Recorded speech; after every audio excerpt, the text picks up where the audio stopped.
Good afternoon, everyone. It is Friday, May the 8th, 2020. It is currently 12:48 p.m. Central Time, and I need to ask you a favor.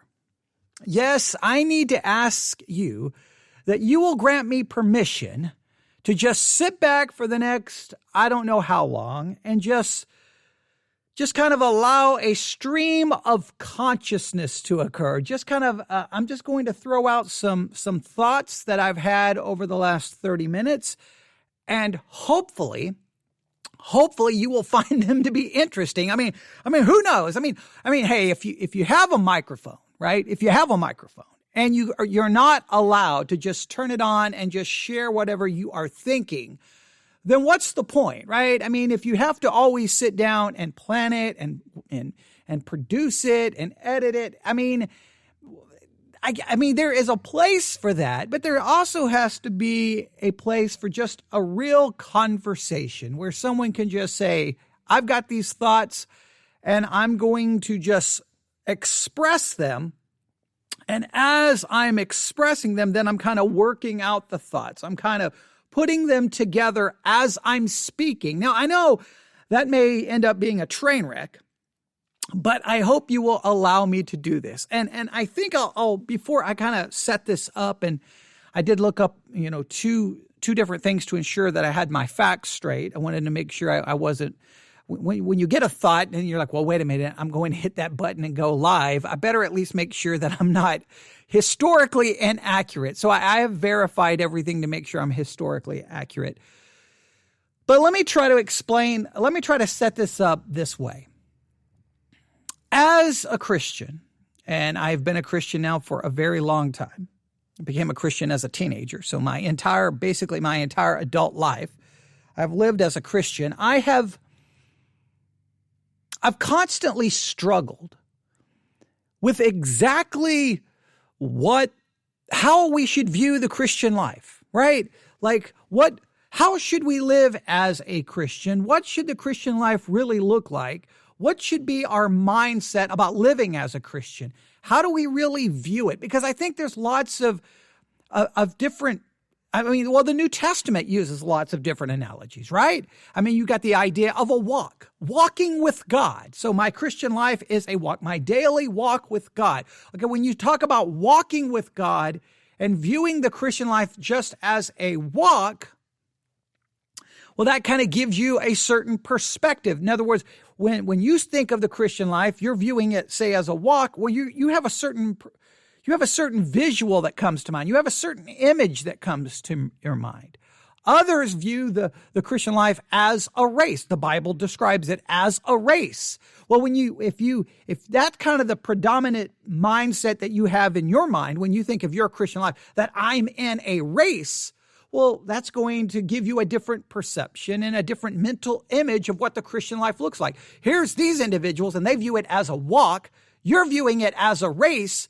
What you think the Christian life should be, how you perceive it, what you think it should look like, is going to be radically different. And I know what you'll say, but the Bible uses that imagery for the Christian life. It uses both the walk and the race. I know, but typically as human beings, we're not so good at taking something that is described in multiple ways and then having all of those different parts viewed in our mind equally. There's always going to be one image there, one idea that the Bible uses, whether it's a walk or a race, that we're going to be drawn to. I'll give you another. Let's continue this train of thought. So the New Testament uses the idea of a walk, or the Bible uses this idea of a walk with God. It talks about a race. It also describes the Christian life as a war, that we're engaged in a spiritual war. I mean, there's a couple of scriptures, and this is the one that really came to my mind today. We'll go to 2 Corinthians chapter 10.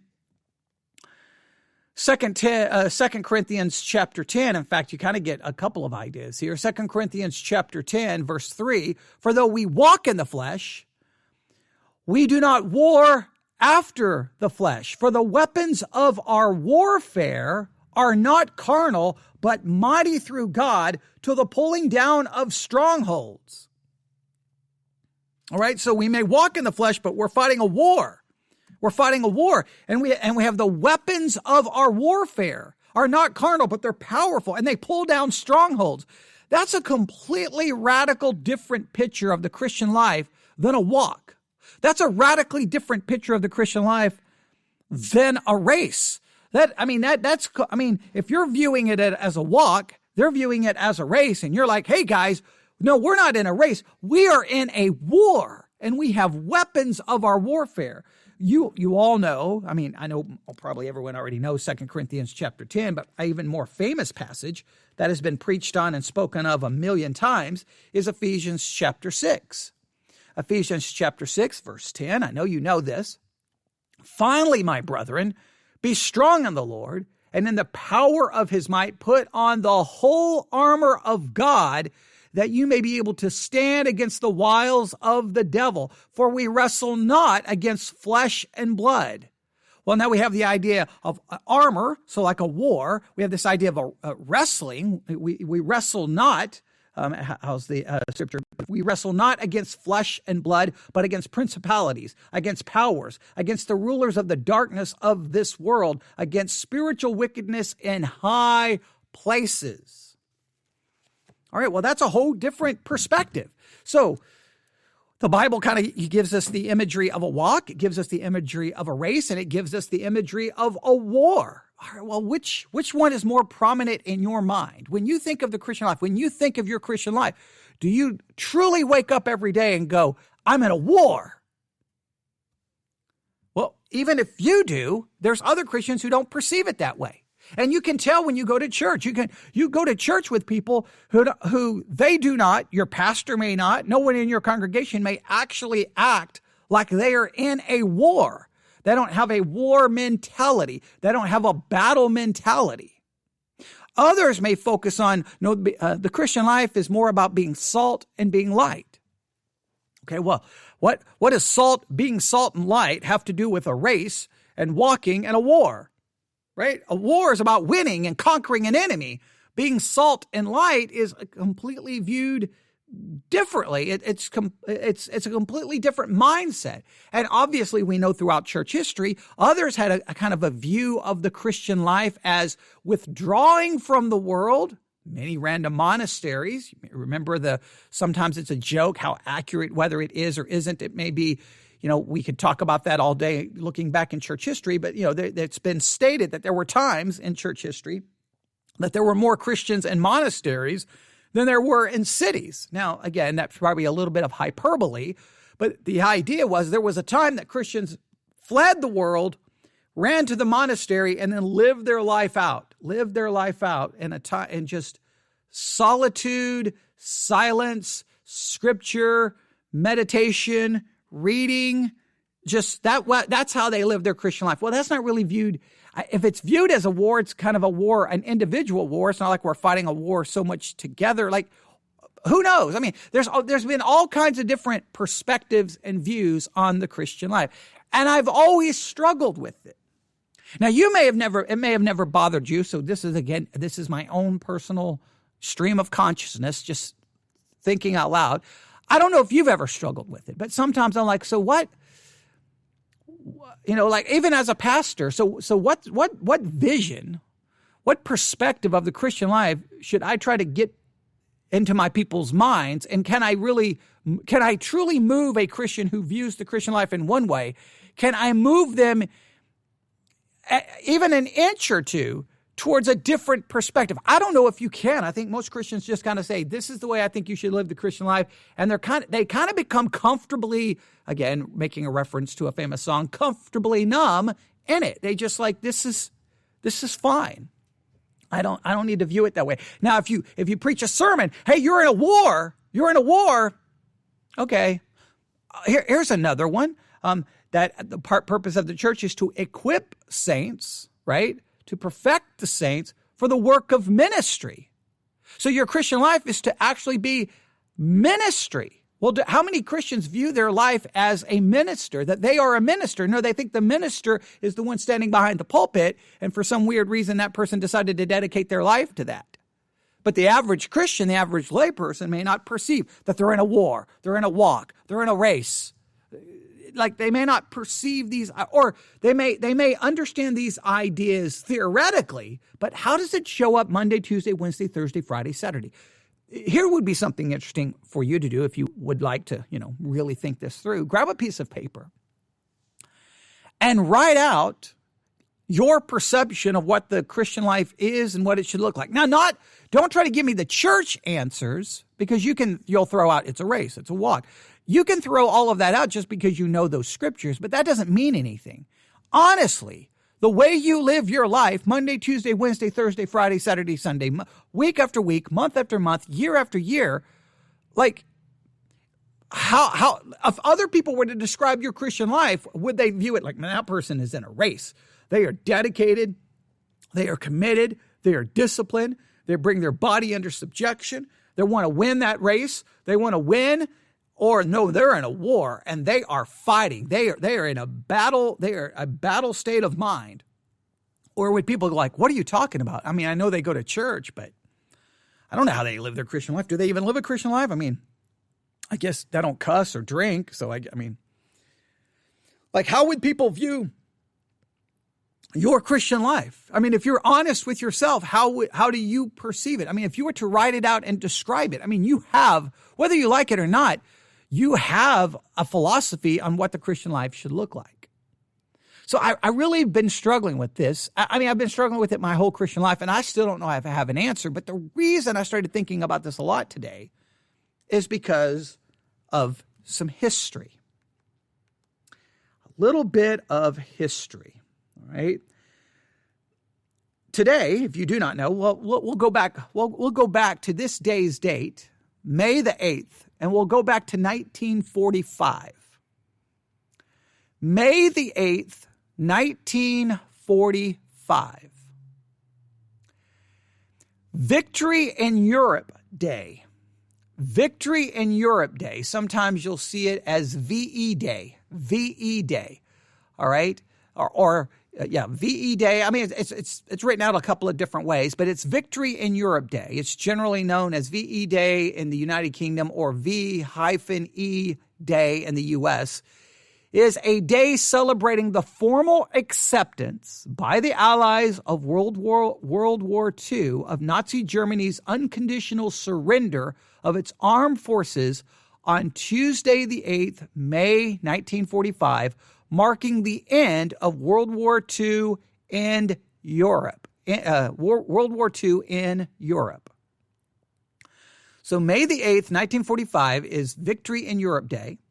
It is a day celebrating the formal acceptance by the Allies of World War II of Nazi Germany's unconditional surrender of its armed forces on Tuesday the 8th, May the 1945, marking the end of World War II in Europe.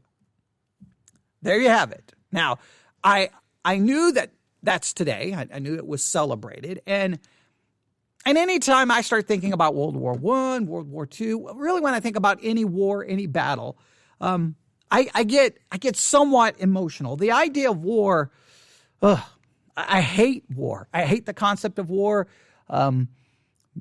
Lives get destroyed, lives are killed, and sometimes I question, like some wars, why were we in that war? What were we trying to accomplish? Did we really accomplish anything? Some wars, it's a little easier to go, okay, I understand why we fought that war.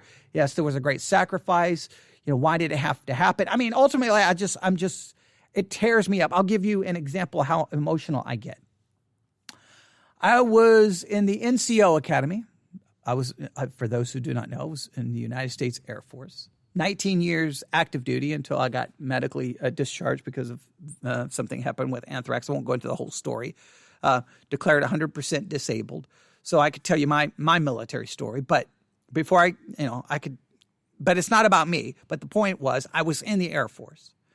I was in the NCO Academy, one of the schools you have to go to at different times in the Air Force. And I was asked to kind of introduce a guest speaker that we were going to have at the NCO Academy that day.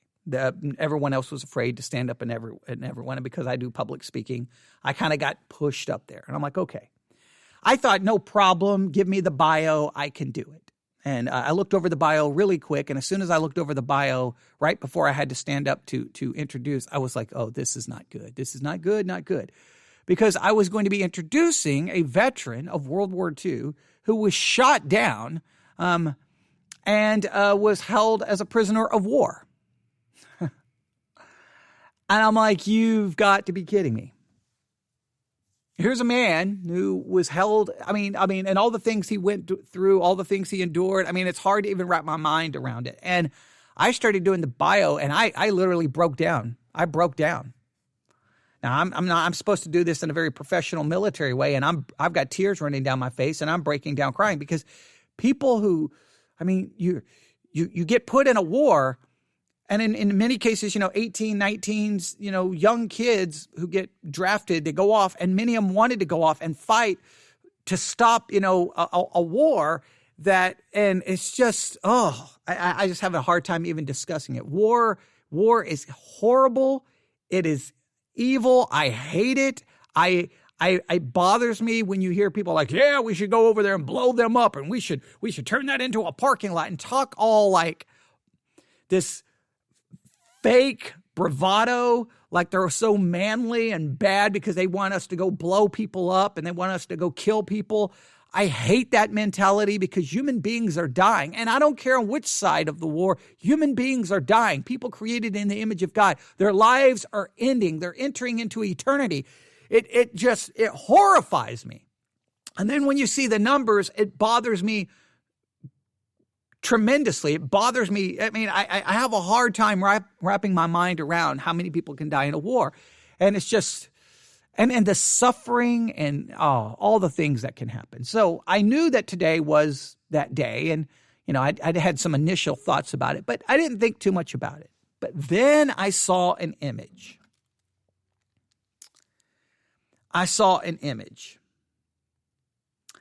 And it was of President Trump and Mrs. Trump.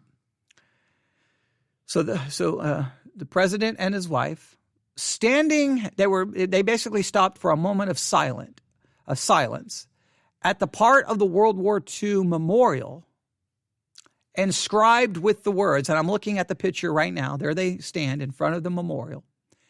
And here's what is inscribed at the part of the memorial they were standing. They're standing next to each other. Here we mark the price of freedom. Here we mark the price of freedom. And the wall they're standing in front of is covered in 4,048 stars. One for each 100 Americans who lost their lives in that conflict. So they're standing in front of a wall covered in 4,048 stars, one for each 100 Americans who lost their lives in that conflict. So the stars obviously are representing people who died. So and you look at it and that's just disturbing. But it's that inscription that really hit me. Here we mark the price of freedom. Here we mark the price of freedom. For freedom to be experienced, for freedom to be, celebrated, for you to have it, for me to have it, and for me to use it. I'm using it right now, the freedom of speech. I can say whatever I want in this microphone. There's a freedom there, that there's a great, and all the other freedoms that we have. There was a price for that freedom. People died. People shed their blood. They gave their lives for that freedom. And that's a powerful thing, and we should always reflect on that at different times when we remember the sacrifices of people who died in defense for that freedom and obtaining that freedom and keeping that freedom.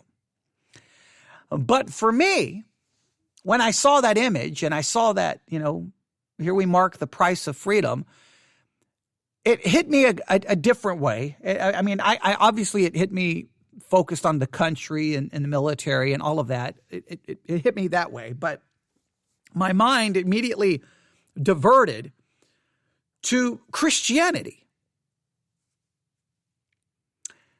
And in the military, right? In the military, when you're in the middle of a war, here's the unit, here's all the troops, and they're fighting ultimately, they're fighting to win a war. And so there has to be, obviously, I know there can be disagreements and people arguing, and not that everyone's in perfect unity, holding hands, singing kumbaya, but the army, the military is operating and fighting to win a war. And they make strategic decisions. Sometimes they make good ones, they make bad ones. I know this is not a perfect correlation, but when I think about, here's our military over there fighting to, end the war in Europe, to defeat, Nazi Germany, ultimately, to end the war with Japan, all the different things that have occurred in World War II. I'm not going to go through the entire history of the war. I mean, I know you should know at least the basics of it. As I just started thinking, okay, Christianity.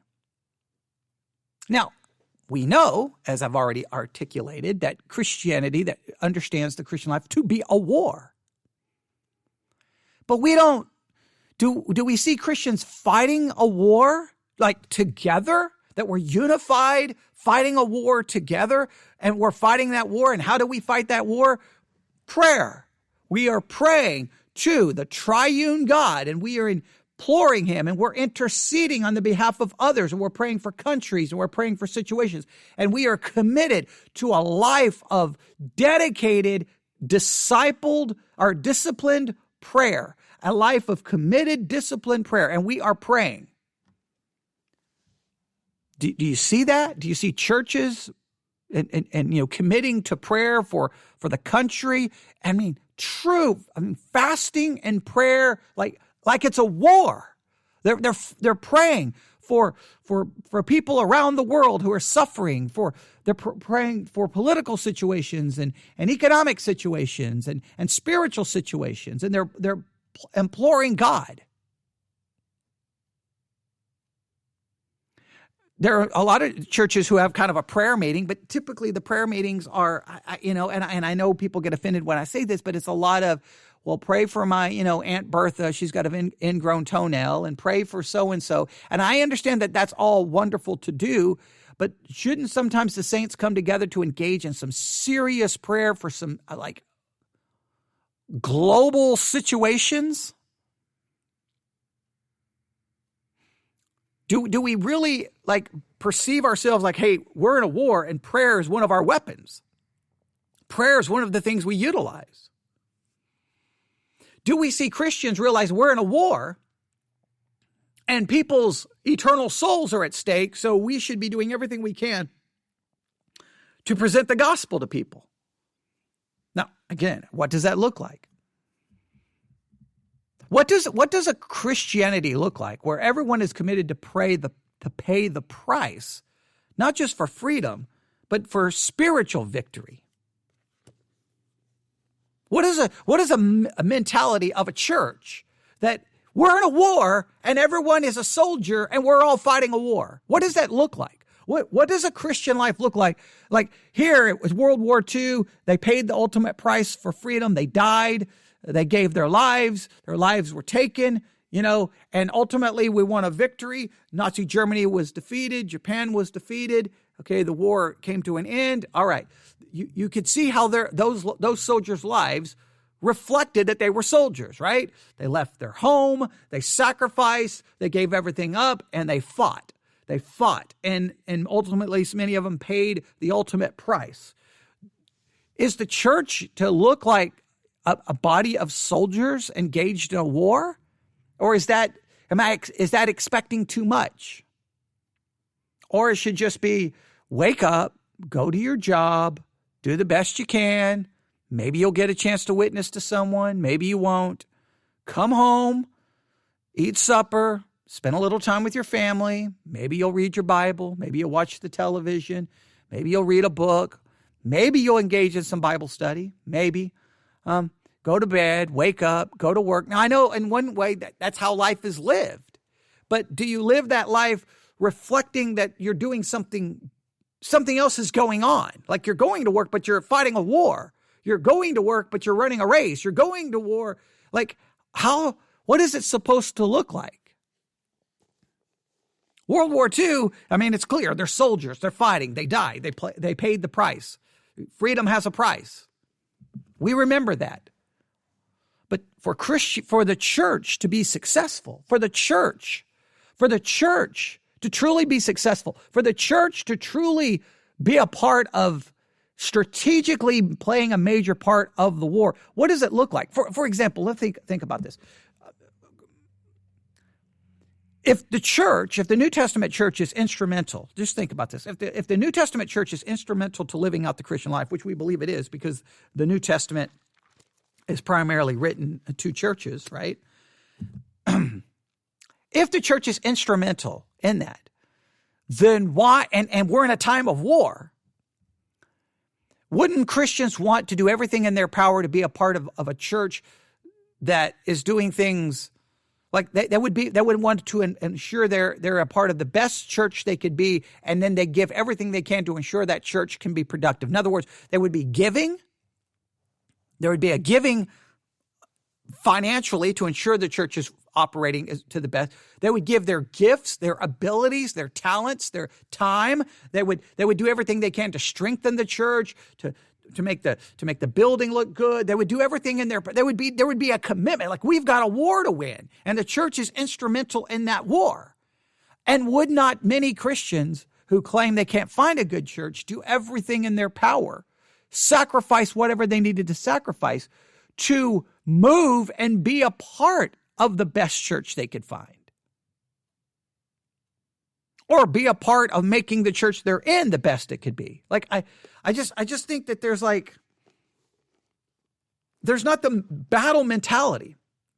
There's not a war mentality. There's not a military mentality. I guess that's what I'm saying. And I don't even know if the Christian life should look like that. I don't know if it should. I mean, what should it look like? And again, everyone listening, if you write down on a piece of paper what you think the Christian life really, like your real true philosophy, not your church answer, but you articulating what you really believe the church, the Christian life should look like, I really think it will look something like this. Live out my life in a moral way, be a good father, be a good husband, be a good wife, be a good employee.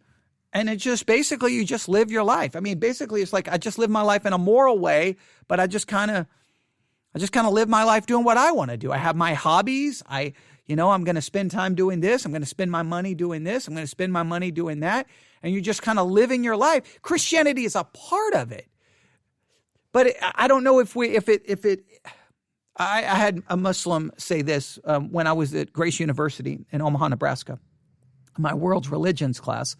We had to go to all kinds of different religious meetings. Like we went to a mosque for an Islamic meeting. We had to go to a synagogue for a Jewish one. We went to all kinds of different ones. And it was interesting.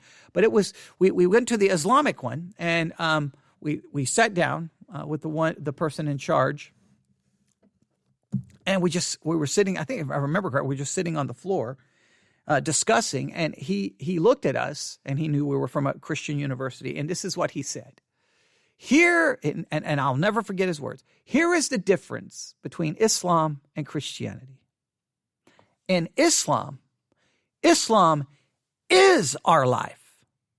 For you Christians, Christianity is just part of your life. It's a hobby. And I was like, wow, that is convicting. Islam, it is our life. Christianity is just kind of it's kind of a hobby. And I will think in some cases, it's not even, we have other hobbies that we're more committed to and more dedicated to. I think there are other hobbies we spend more money on, we spend more time on, we spend more energy on, we spend more focus on than we do our own Christian life and fighting the spiritual war. We spend more time with our hobbies than we do being salt and being light, being a witness, being a minister, fighting, running.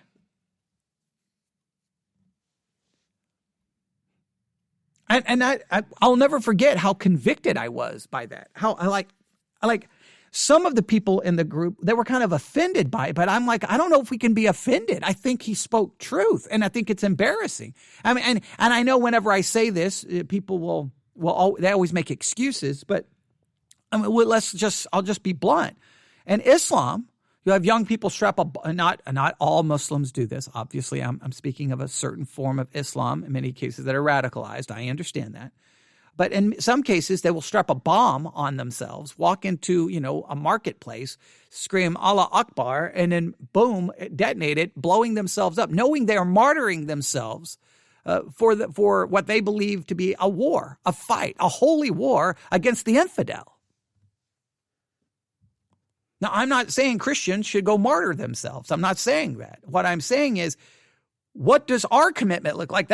You're like, there's a false religion who's been radicalized, and they're doing it to get some, what they believe to get them into paradise and to get some kind of reward. And we can say that's delusional, false religion. Okay, false religion. Now, what should true religion look like when we're dedicated to the true God? What should it look like?